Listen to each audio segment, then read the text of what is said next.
নোলোৱাওঁ মুখৰ পৰা, তেনেহ'লে কি হ'ব বুলি ঘটনা ঘটি যাব। ইটো বৈকুণ্ঠ নাপায়, একোৱে নহ'ব।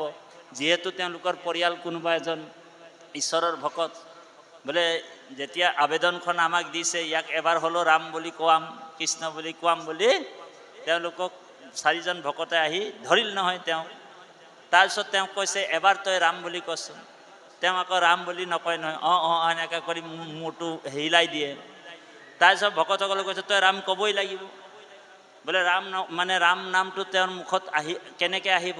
বোলে জন্মে জন্মে কৰি আছে পাপৰ পৰ্বত, আজোৰণতে নাম নাহে তাহাৰ জিভাত।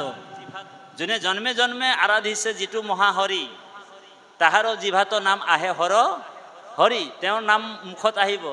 আৰু যোনে কোনোদিন যদি জন্মে জন্মে পাপৰ পৰ্বত যাৰ আছে, তেওঁৰ নাম মুখত আহিবনে? বোলে নাহে।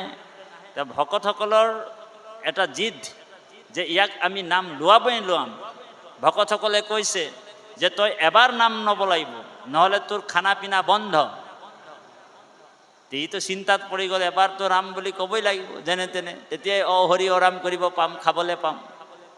তাৰপিছত ই ক'লে, এবাৰ ৰাম ক'বলৈ কি ডাঙৰ কথা, বোলে কৈ দিয়াই ভাল বুলি ৰাম বুলি ক'লে।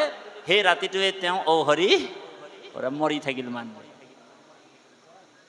এটা জীৱনত কোনোদিন ভগৱানৰ নাম লোৱা নাছিলে দেই, কিন্তু এই জবৰদস্তি এবাৰ ৰাম বুলি ক'লে যে, এবাৰ ৰাম বুলি কৈছিলে, ভকতসকলে জবৰদস্তি কৰে, এবাৰ ৰাম বুলি কোৱালে তেওঁ। এতিয়া যম ৰজা আহি গ'ল, যমদূতসকলক মানে এই জীৱটোক ধৰি কিনি লৈ গ'ল। আৰু জীৱটো যেতিয়া যাতনা দেহত ভৰাই লৈ গ'ল, মানে দণ্ড দিবৰ কাৰণে, তাৰ মানে চিত্ৰ আৰু গুপ্ত দুজন আছে, ছেক্ৰেটাৰী প্ৰেছিডেণ্ট মানে যম ৰজাৰ। ফাইলটো বিচাৰিছে, তেওঁৰ ফাইলটো লৈ অনা। ফাইলটো যেতিয়া বিচাৰিলে, ফাইলটো লৈ অনাৰ পিছত তেওঁ কৈছে, পাপ কেইটা কৰিছে আৰু পুণ্য কেইটা কৰিছে, ইয়াৰ বোলে খাতাটো খোলচোন। আৰু পাপ আৰু পুণ্য দেখিছে যে তেওঁ গোটেই জীৱনটো পাপ পাপ পাপ পাপ পাপ পাপ পাপ পাপ পাপ, পুণ্য এদিনো নাই। কিন্তু অন্তিম সময়ত বোলে চিত্ৰকেতুৱে কৈছে, চিত্ৰগুপ্ত বোলে এটা কথা নহয়, বোলে ই বোলে জীৱনৰ একেবাৰে শেষৰ দিনাখন ৰাম বুলি এবাৰ কৈছিল। তাৰপিছত যম ৰজাৰ ওচৰত লৈ গ'ল জীৱটোক। বোলে এতিয়া ঘটনা এটা বৰ ডাঙৰ হ'ল। বোলে কি? এই পাপী জীৱটোক কোনোদিনে ৰাম নাম কৃষ্ণ নাম নলয়, ভগৱানৰ নাম লোৱা নাছিল, কিন্তু জীৱনৰ একেবাৰে শেষৰ দিনাখন এবাৰ ৰাম বুলি কৈছিল। এতিয়া ইয়াক বৈকুণ্ঠ দিম নে স্বৰ্গত দিম নে নৰকত দিম ভাবি পোৱা নাই।